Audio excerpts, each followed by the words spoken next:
जय हिंद साथियों, मेरा नाम है इसके आनंद और आप देख रहे हैं इसके एजुकेशन यूट्यूब चैनल। साथियों, आज की इस वीडियो में हम आपके लिए लेकर आए हैं यूपी टेट और बीपीएससी 4.0 2026 का जो एग्जाम होना उसके लिए बाल विकास एवं शिक्षा शास्त्र यानी कि सीडीपी का प्रैक्टिस सेट होगा। यह प्रैक्टिस सेट नंबर 3 है। इससे पहले 2 प्रैक्टिस सेट के सब्जेक्ट के हो चुके हैं और साथ ही साथ अन्य सब्जेक्टों में भी प्रैक्टिस सेट लगातार चैनल पर दिए जा रहे हैं।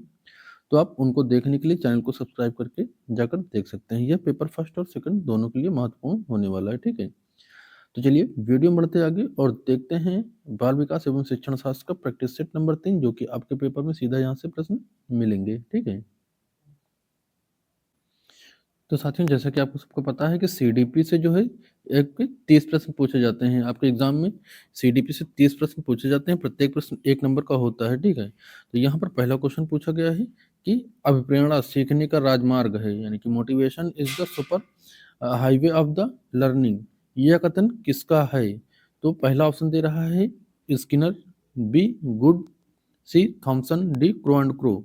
तो इसका सही जवाब क्या हो जाएगा? आप नीचे कमेंट करिए। जैसे क्वेश्चन नंबर पहला है तो पहले का ए बी सी जो भी आपको लग रहा हो वो नीचे फटाफट लिखकर कमेंट करते रहिए, ठीक है। तो साथियों, यहाँ पर सही जवाब क्या हो जाएगा? सही जवाब हो जाएगा साथियों आपका option A Skinner. BF Skinner ने अप्रेरणा को सीखने का सर्वोत्कृष्ट राजमार्ग यानी कि सुपर हाईवे कहा है। किसने कहा है? स्किनर ने, ठीक है। नेक्स्ट क्वेश्चन है बुद्धिलब्धि के प्राप्तांक के आधार पर जड़ बुद्धि बालक की आईक्यू क्या मानी जाती है या क्या मानी गई है? तो 70 से 80 के बीच ऑप्शन ए, ऑप्शन बी कह रहा है कि 50 से 60, ऑप्शन सी कह रहा है 25 से कम, ऑप्शन डी कह रहा है 80 से 90। तो जड़ बुद्धि कितने पर होगी, कितने आईक्यू लेवल वाले को? तो सही जवाब क्या हो जाएगा? फटाफट नीचे कमेंट करिए। सही जवाब हो जाएगा 25 से कम, ठीक है। 25 से कम जो जिसकी बुद्धि लब्धि होगी उसको जड़ बुद्धि की श्रेणी में रखा गया है, ठीक है। नेक्स्ट क्वेश्चन है आपका क्वेश्चन नंबर 3। क्वेश्चन नंबर 3 कह रहा है अनुभव द्वारा सीखने में परिवर्तन क्या कहलाता है? तो स्मृति, अधिगम, सीखना, प्रेरणा या फिर चिंतन। तो सही जवाब हो जाएगा साथियों इसका ऑप्शन बी, यानी कि सीखना। सीखना या अधिगम ये होता है अनुभव के द्वारा व्यवहार में होने वाले परिवर्तन क्या कहलाता है? अधिगम कहलाता है, ठीक है। अधिगम कहलाता है, सभी लोगों ने पढ़ रखा है। तो ये जो है किसने कहा है? तो गेट्स के अनुसार होगा। ये गेट्स के अनुसार, ये गेट्स ने कहा है कि अनुभव और प्रशिक्षण द्वारा व्यवहार में परिवर्तन ही अधिगम है, ठीक है। अगला क्वेश्चन है प्रोजेक्ट विधि यानी प्रोजेक्ट मेथड के प्रतिपादक कौन है? जॉन डीबी, किलपैट्रिक, फ्रोबेल या फिर आर्मस्ट्रॉन्ग। तो सही जवाब क्या हो जाएगा साथियों? इसका सही जवाब हो जाएगा आपका ऑप्शन बी, ठीक है। ऑप्शन बी यानी कि किलपैट्रिक। किलपैट्रिक ये जॉन डीबी के शिष्य थे और इन्होंने प्रोजेक्ट विधि का प्रतिपादन किया था, ठीक है। प्रोजेक्ट विधि जो है जॉन डीबी के शिष्य थे किलपैट्रिक, तो किलपैट्रिक ने इस विधि का दिया था इस विधि को, ठीक है। जॉन डीबी ना लगाइएगा। नेक्स्ट क्वेश्चन है मुझे नवजात शिशु दे दो, मैं उसे डॉक्टर, वकील और चोर या जो चाहूँ बना सकता हूँ। यह कथन किस मनोवैज्ञानिक का है? तो क्या फ्रीमैन ने ऐसा बोला था या फिर न्यूमैन या फिर वाटसन या फिर आपका होंगिट्सवर्थ, ठीक है। तो किसका सही जवाब हो जाएगा? क्वेश्चन नंबर 5 का सही जवाब हो जाएगा आपका ऑप्शन सी वाटसन, ठीक है। वाटसन यह व्यवहारवाद के जनक हैं और जेबी वाटसन का यह सबसे प्रसिद्ध कथन है, ठीक है। जो जेबी वाटसन ने कहा था कि मुझे नवजात शिशु दे दो, मैं उसे डॉक्टर, चोर, इंजीनियर, वकील, कुछ भी जो चाहूँ बना सकता हूँ, ठीक है। तो आपका ऑप्शन सी यहाँ पर करेक्ट जवाब होगा। नेक्स्ट है सीखने का वक्र यानी कि curve of the learning, curve of learning किसके सूचक हैं? जो आपके 4 प्रकार के कर्व थे, ठीक है। ये था और ये पठार था, ठीक है। तो 4 प्रकार के थे, 4 प्रकार के थे। ये किस प्रकार के हैं, मतलब किस प्रकार के किसके सूचक हैं, आपको ये बताना है। तो क्या सीखने के प्रगति के, सीखने के मौलिकता के, सीखने के प्रत्यागम स्वरूप के, फिर सीखने के रचनात्मकता के। तो ये साथियों जो सीखने का वक्र होता है ये सीखने की प्रगति को दर्शाता है कि ये वक्र बताता है कि सीखने की मात्रा, गति और उन्नति कैसे हो रही है, ठीक है। सकारात्मक, नकारात्मक, पठार या फिर सरल, 4 प्रकार के थे आपके, ठीक है। नेक्स्ट है आपका किंडरगार्टन शिक्षा प्रणाली के जनक कौन है? तो किसे माना जाता है किंडरगार्टन शिक्षा प्रणाली के जनक? ऑप्शन ए कह रहा है वो मॉन्टेसरी, बी फ्रोबेल, सी पेस्टोलॉजी, डी हर्बर्ट। तो साथियों इसका सही जवाब हो जाएगा आपका हर्बल, ठीक है, सॉरी फ्रोबेल। फ्रोबेल यानी कि ऑप्शन बी सही जवाब जाएगा। फ्रेडरिक फ्रोबेल ने 1800 कब 1840 में जनवरी में पहला किंडरगार्टन यानी कि बाल वाड़ी जो छोटे बच्चों के लिए होता है, आंगनवाड़ी जिसको बोलते हैं, उसको बालवाड़ी बोला जाता था पहले, ये खोला था इन्होंने। किसने खोला था? फ्रोबेल ने 1840 में, ठीक है, जर्मनी में खोला था बालवाड़ी। नेक्स्ट क्वेश्चन है शिशुअवस्था के लिए उत्तम शिक्षण विधि कौन सी है? इन्फेंसी के लिए या शिशुअवस्था के लिए सबसे उत्तम शिक्षण विधि कौन सी हो जाएगी? तो क्या मॉन्टेसरी विधि होती है, खेल विधि होती है, किंडरगार्टन, या फिर उपरोक्त सभी? तो साथियों यहाँ पर जो है किसके साथ जाएंगे आप? उपरोक्त सभी विधि, सभी के साथ हम जाएंगे, ठीक है। यानी कि जो शिशुअवस्था होती है छोटे बच्चों के लिए, उसमें मॉन्टेसरी विधि, खेल विधि और किंडरगार्टन, ये तीनों महत्वपूर्ण है, इसलिए ऑप्शन डी के साथ हम चलेंगे, ठीक है। शिशुअवस्था में बच्चे खेल खेल में और गतिविधियों के माध्यम से सीखना सबसे बेहतर होता है। नेक्स्ट क्वेश्चन है व्यक्तित्व मापन में रोरसा शाही धब्बा परीक्षण, ठीक है, ये इसमें कितने कार्डों का उपयोग किया गया है?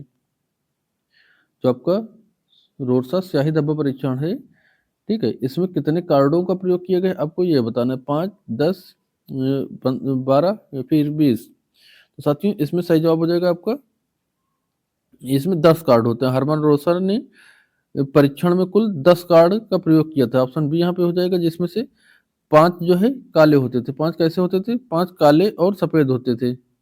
कैसे? 5 काले सफेद और 2 लाल काले, 2 लाल काले और 3 रंगीन, ठीक है।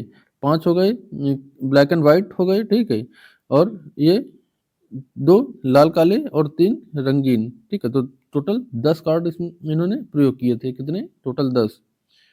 अच्छा, टीएटी में तो टोटल 31 हुए थे, ठीक है। नेक्स्ट है ह्यूरिस्टिक विधि का अर्थ क्या है? तो ह्यूरिस्टिक विधि का क्या अर्थ है? क्या जांच करना, दिखाना, खोज करना या फिर कार्य करना? तो साथियों इसमें सही जवाब हो जाएगा आपका खोज करना, ठीक है। ऑप्शन सी के साथ आप जाएंगे, खोज करना। ह्यूरिस्टिक विधि में खोज करना होता है, यानी कि ह्यूरिस्टिक विधि जो ये शब्द है ये ग्रीक भाषा के ह्यूरिस्को से बना हुआ है, जिसका अर्थ है मैं खोजता हूँ। इसके प्रतिपादक कौन है? किसने दिया था ह्यूरिस्टिक विधि को? तो आर्मस्ट्रांग ने। किसने? आर्मस्ट्रांग, ठीक है। तो ऑप्शन यहाँ पे सी सही जवाब हो जाएगा, खोज करना। नेक्स्ट क्वेश्चन है समीपस्थ विकास का क्षेत्र यानी जेडपीडी किसने दिया है? तो क्या पियाजे ने, वाइगोस्की ने, ब्रूनर ने या फिर बंडूरा ने? तो समीपस्थ विकास का क्षेत्र यानी कि जोन ऑफ प्रॉक्सिमल डेवलपमेंट, ये दिया है साथियों आपके वाइगोस्की महोदय ने। ऑप्शन बी यहाँ पर सही हो जाएगा।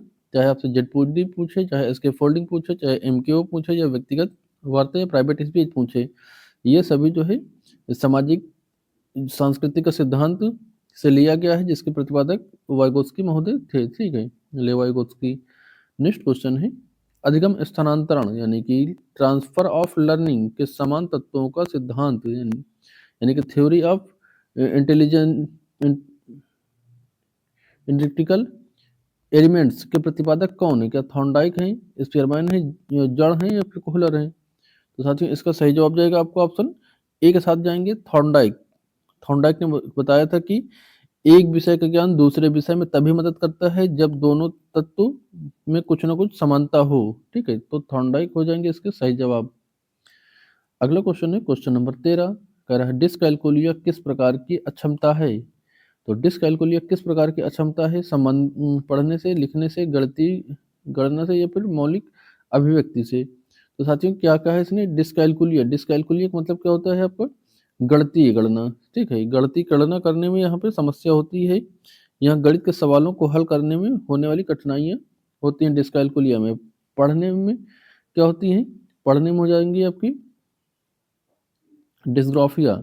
डिस्ग्राफिया में क्या होता है बच्चा कि साथियों कि इसमें जो जैसे बी हो गया, बी और डी, इनको पहचानने में समस्या होती है बच्चे को, और जो वर्तनी होती है, शुद्ध वर्तनी नहीं निकल पाती है, तो ये डिस्ग्राफिया होती है। डिसकैलकुलिया में लिखने संबंधी समस्या होती है, ठीक है। डिसकैलकुलिया देखिए, डिस्कैल्कुलिया गणती गणना हो जाएगी, डिस्ग्राफिया लिखने से हो जाएगी और डिस्ग्राफिया पढ़ने से हो जाएगी। ठीक है। अगला क्वेश्चन है, कह रहा है आधुनिक मनोविज्ञान के जनक किसे माना जाता है? आधुनिक मनोविज्ञान के जनक किसे माना जाता है? विलियम जोन्स, वाटसन, स्किनर या फिर वुंट? ठीक है, तो सही जवाब हो जाएगा William Jones. Option C A William Jones सही जवाब हो जाएगा।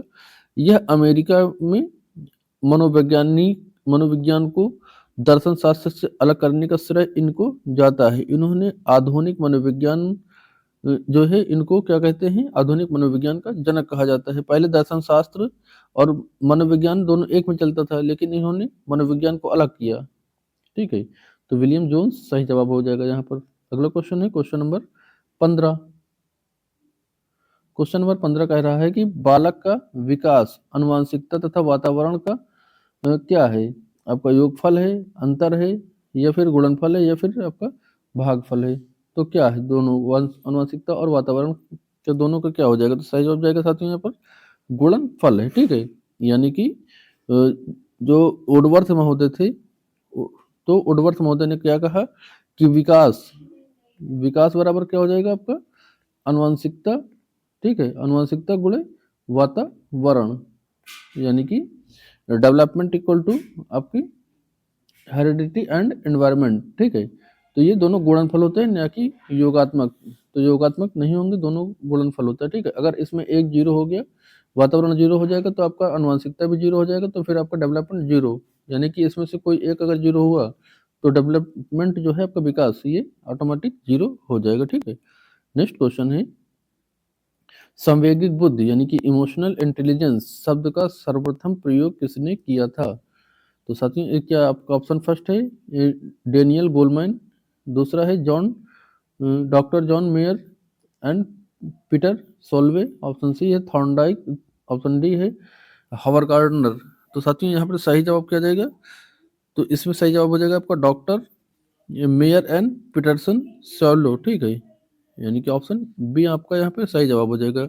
इसमें है कि यद्यपि इसे लोकप्रिय डेनियल गोलमैन ने बनाया, लेकिन इसका शब्द का पहला प्रयोग सॉल्वे ने किया था। कब किया था? 1990 में।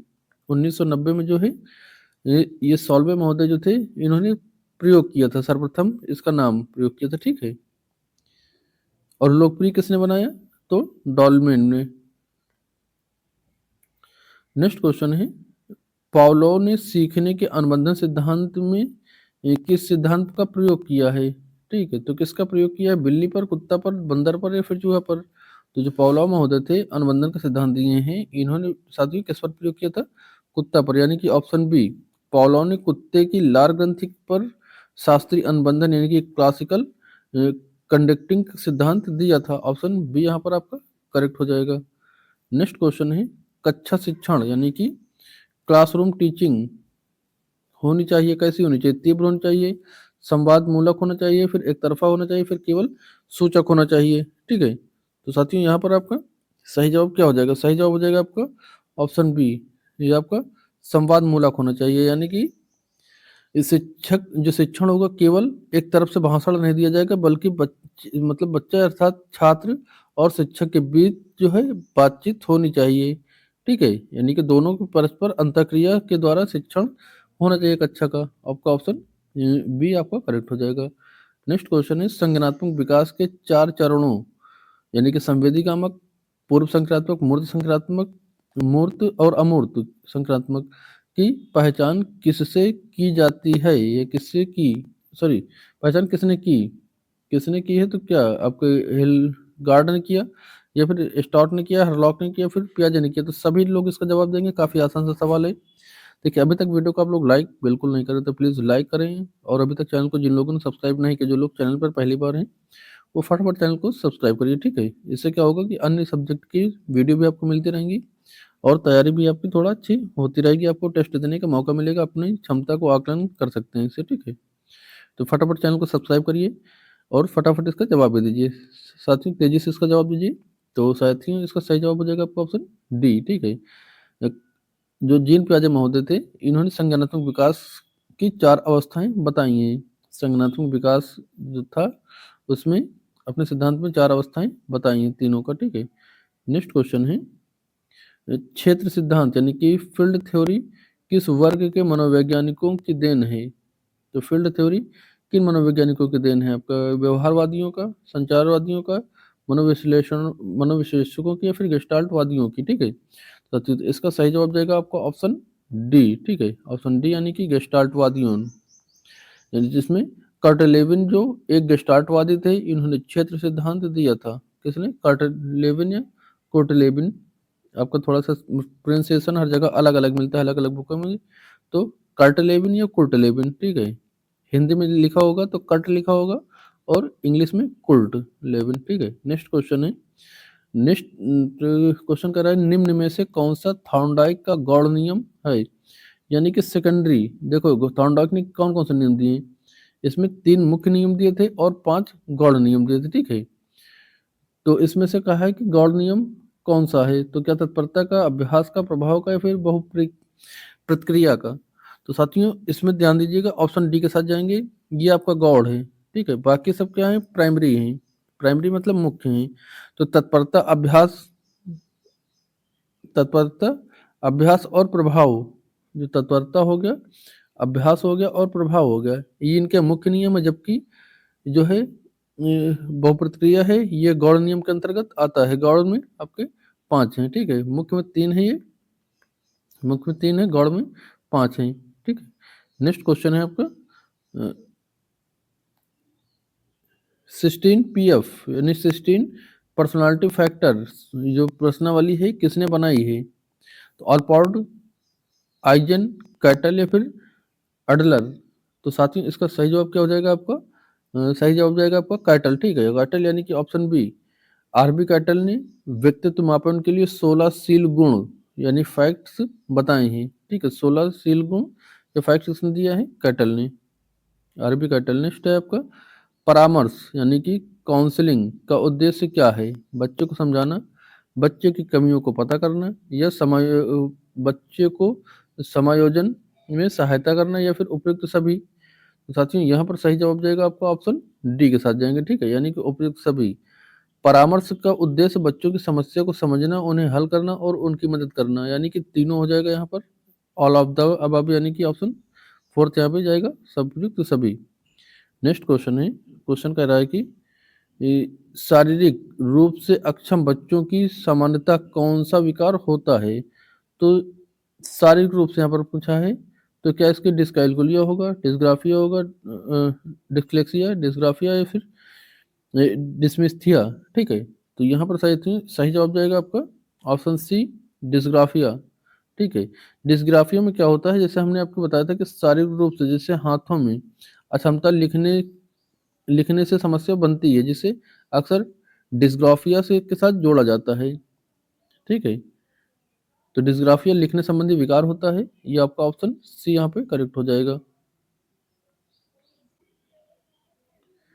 अगला क्वेश्चन है आपका बुद्धिलब्धि यानी कि आईक्यू शब्द का प्रयोग सबसे पहले किस मनोवैज्ञानिक ने किया था? स्टर्न, बिने, टर्मन, या फिर कैटल, ठीक है। साथियों इसका सही जवाब क्या जाएगा आपका option A, stern, option A जाएगा स्टर्न, ठीक है।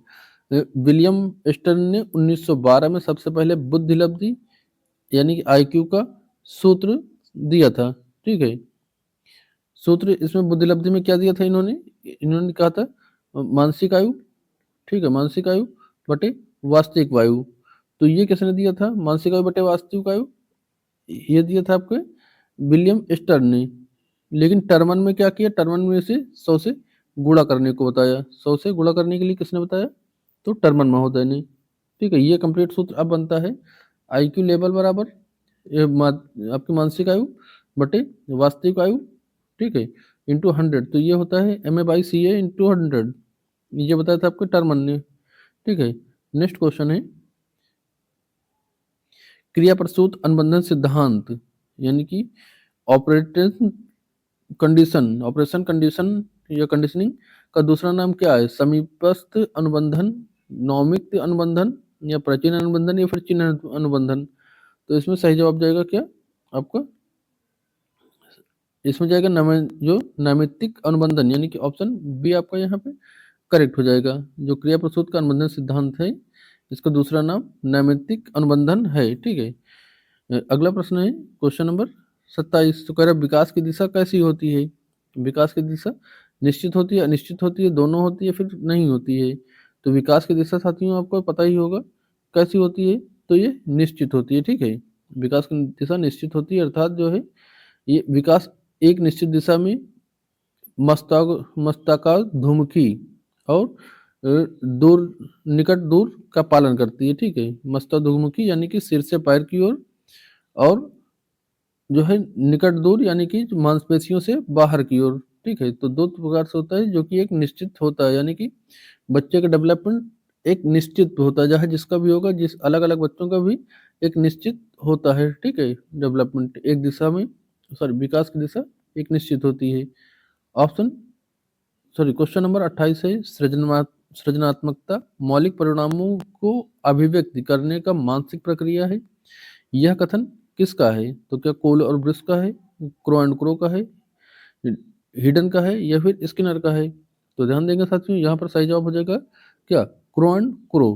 क्रो एंड क्रो इसका सही जवाब हो जाएगा। यह सृजनात्मकता की एक प्रसिद्ध परिभाषा है, ठीक है। तो एक क्रो एंड क्रो की है। नेक्स्ट क्वेश्चन है बच्चों के समाजीकरण में परिवार की भूमिका क्या होती है? तो क्या कम महत्वपूर्ण होती है, रोमांचकारी होती है, मुख्य होती है, फिर गौड़ होती है? तो यहाँ पर क्वेश्चन थोड़ा सा घुमा दिया है, ठीक है। थोड़ा सा क्वेश्चन घुमाया है, तो क्या होगी? तो होगी मुख्य, ठीक है। मुख्य यानी परिवार समाजीकरण की प्राथमिक और मुख्य एजेंसी होती है। आपसे यह भी पूछ सकता था कि बच्चे के समाजीकरण का जो है मुख्य कारक कौन होगा, या प्राइमरी का क्या होगा? तो ये परिवार होता है। अब यहाँ परिवार की मुख्य भूमिका पूछा था, तो ये मुख्य होगी। सेकेंडरी में क्या हो जाएगा? तो स्कूल हो जाएगा आपका, स्कूल और मीडिया सेकेंडरी में जाएगा। प्राइमरी में आपका जो परिवार होगा, फैमिली होगी, माता पिता भाई बहन ये जाएंगे, उसके बाद आपके आस पड़ोस जाएगा, तो ये प्राइमरी में आता है। सेकेंडरी में आपके स्कूल इत्यादि जाते हैं, ठीक है। नेक्स्ट क्वेश्चन है 30 नंबर क्वेश्चन। ब्रेन लिपि का प्रयोग किन बच्चों के लिए किया जाता है? तो ब्रेन लिपि का प्रयोग किन बच्चों के लिए किया जाता है? तो यहाँ पर साथियों सही जवाब हो जाएगा आपका, सही जवाब क्या हो जाएगा आपका? श्रवणबाधित, दृष्टिबाधित, या फिर आपका अस्थिर बाधित, या फिर जो है मानसिक बंद। तो देखिए ब्रेन लिपि क्या होती है साथियों, ये ब्रेन लिप जो दृष्टिबाधित होते हैं, नहीं क्या ऑप्शन बी के साथ जाएंगे। ब्रेन लिप नेत्रहीन यानी दृष्टिबाधित बच्चों को पढ़ाने के लिए 6 बिंदुओं की ये लिपि होती है। कितने? 6 बिंदुओं के लिए, ठीक है।